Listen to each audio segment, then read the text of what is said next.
Greetings, everyone. Welcome to another edition of What's Hot with Sea of Tranquility. I'm your host, Pete Pardo. Today we've got a couple really cool new archival releases from none other than the Allman Brothers Band. So if you're a fan of the Allman Brothers, you know there's literally hundreds and hundreds of live releases, I'm exaggerating a little there. As far as like official live releases, there's quite a few of them, okay? As far as live releases of shows, right? The Allman Brothers done a great job for so many years where you go to see a concert and then before you leave the venue you can actually purchase the digital copy of the recording because they recorded all their shows and all that kind of stuff. But as far as officially released by the band, there's a lot of those too. So here we've got two pretty cool ones. We've got Allman Brothers Band, The Final Note.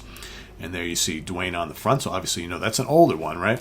And then you've got the Allman Brothers Band, Warner Theater, Erie, Pennsylvania, July 19th, 2005. That's a double CD set. So let's tackle one at a time here.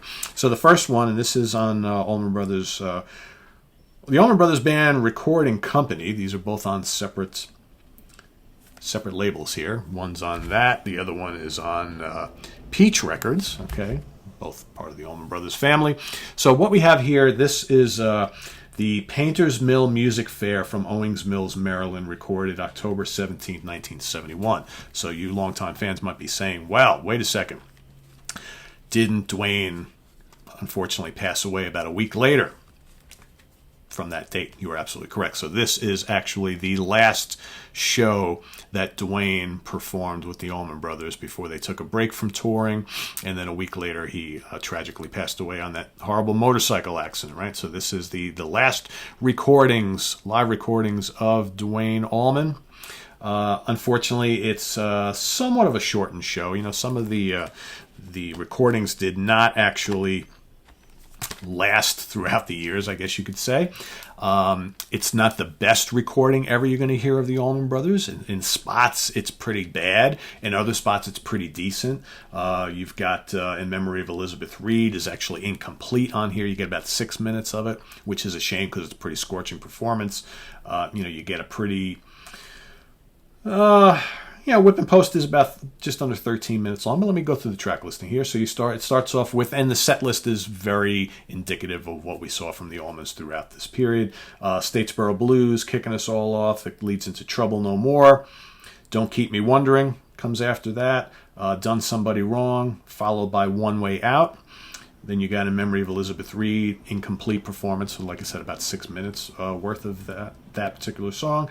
Hotlanta, just under 8 minutes in length, and Whip and Post, just under 13 minutes. Whip and Post is great on there, and it's funny because you get all the little in-between song banter, right? So after the band plays Hotlanta, they basically, I think it's either Dwayne or Dickie or whoever, basically asks the audience, so what do you want to hear? What do you want to hear next, right? And of course, everybody in the audience shouts out Whip and Post, and they do, put in a really good performance there. So it is, if you don't mind the kind of subpar recording quality and you just want to crave more high energy Allman Brothers Band performances, you can't go wrong with this. I mean, the band is on fire, as always, from this time period. If you follow the Allman Brothers at all, 1970 and 1971, the band was in top-notch form.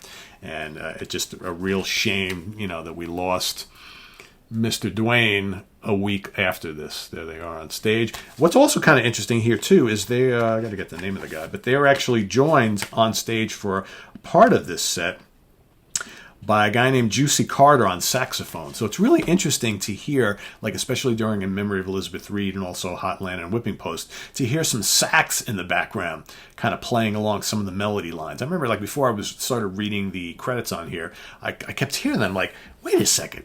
Is that sax doing that little melody right there? What is that all about? So I go looking up in here and I'm like, yeah, that's Mr. Juicy Carter.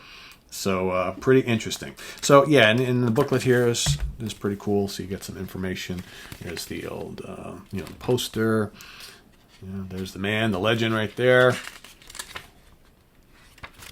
I mean, how great is that picture right there? That photograph, huh? That is a classic Dwayne Allman photograph on his trusty Les Paul Standard. All right, so you got a little background information, right? There's the cassette tape that it was recorded on, right, which was unearthed. And there he is once again. So, pretty cool. If you love the kind of rare from the vault stuff from the Allman Brothers, this is well worth getting. And it's the last performance of Dwayne, right? So that makes it pretty much essential, right? So let's move way ahead, right? So we're going to go to 2005. So the Warner Theater, Erie, PA, July 19th, as a matter of fact. Okay, so this is a double disc set. Pretty much the whole performance right there. That's the venue on the outside. Okay, so of course the band at this time is Greg Allman on Hammond organ, piano, acoustic guitar, lead vocals. J-Mo and Butch Trucks on co-lead drums there. You got Warren Haynes, lead slide guitar, lead and backing vocals. Mark Quinones on congas percussion, backing vocals. You got O.T.L. Burbridge on bass. And Mr. Derek Trucks, lead and slide guitar, right? With Susan Tedeschi, his wife, Derek's wife, who makes a special appearance on lead vocal and guitar on Don't Think Twice, It's All Right. So what do you get on this? And great recording, by the way. This is top-notch, live recording in the modern day from the Allman Brothers Band. You've got Mountain Jam, a pretty short Mountain Jam kicking off the show. I mean, how often did the Allmans kick off a show with Mountain Jam? So it's about 12 minutes long here. You got Statesboro Blues following that, Firing Line, Good Morning Little Schoolgirl, pretty lengthy, lots of jamming on that. All right, Midnight Rider, The High Cost of Low Living, great song. All right, just under 10 minutes long. Trouble No More, Mountain Jam reprise, so they actually come back and weave it back into the set, another 9 minutes. So in a sense, you got about 20 minutes of Mountain Jam, right? Not too shabby. You got Melissa, The Night They Drove Old Dixie Down, okay, an old classic from the band, right? And then you got Don't Keep Me Wondering finishes off disc 1. Over on disc 2, you've got Into the Mystic, a little kind of instrumental thing to kick everything off. Then you got Dreams, nice dreamy atmospheric version of Dreams. Leave My Blues at Home, followed by Jabuma, which is 16 minutes in length. That's another big jam with drum solos and all sorts of stuff. Leave My Blues at Home reprise. Don't Think Twice, It's All Right. Of course, like I mentioned, with Susan Tedeschi, adding her exquisite lead vocals and guitars. All right, then you got a Ramblin', probably highlight of this whole set, Jessica. That's 16 minutes and change, with all sorts of great soloing and keyboard work from the guys. And then One Way Out finishes it all off in fantastic fashion. So there you have that. Let me see. Is there even get the booklet out here for you. So in this set, so here we got, again, the show poster. There's Mr. Greg, the late, great Greg. Love him, miss him. Mr. J-Mo, Mr. Butch, my man Warren, the whole guys, the whole band there.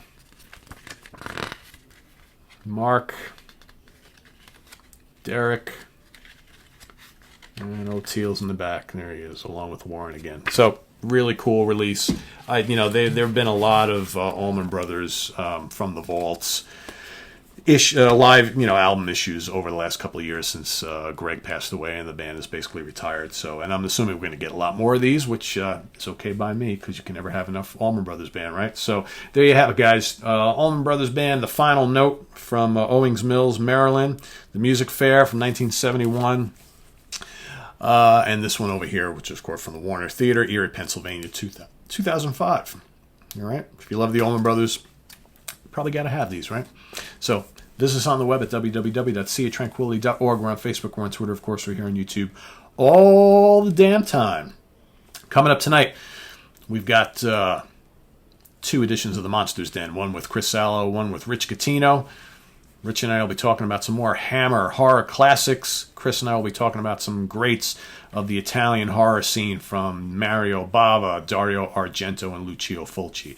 So stay tuned for that. And more stuff coming up later this week. Tomorrow, Martin Popoff back on the show. We're going to do an episode all about supergroups, which might be the first of many parts. We'll see. All right, we'll see how that goes. And then more Monsters Den this weekend. More hopefully new album reviews. We got the new solo album from Fish. We got the new Motor Psycho. We've got new Blackstone Cherry. Live albums from Redemption and Flying Colors. All sorts of great stuff here. We got album ranking shows coming up over the next week or two. So stay tuned for all this stuff, right? So we'll see you then. Take care. Remember, if you like what you see, hit the Ko-Fi link in the video description below and make a donation to the channel. It's always greatly appreciated. And we've got the link to our merch page as well. So if you want to get a Sea of Tranquility t-shirt, hoodie, hat, coffee mug, sticker, all that good stuff. So we'll see you guys later on, all right? Take care. Bye-bye.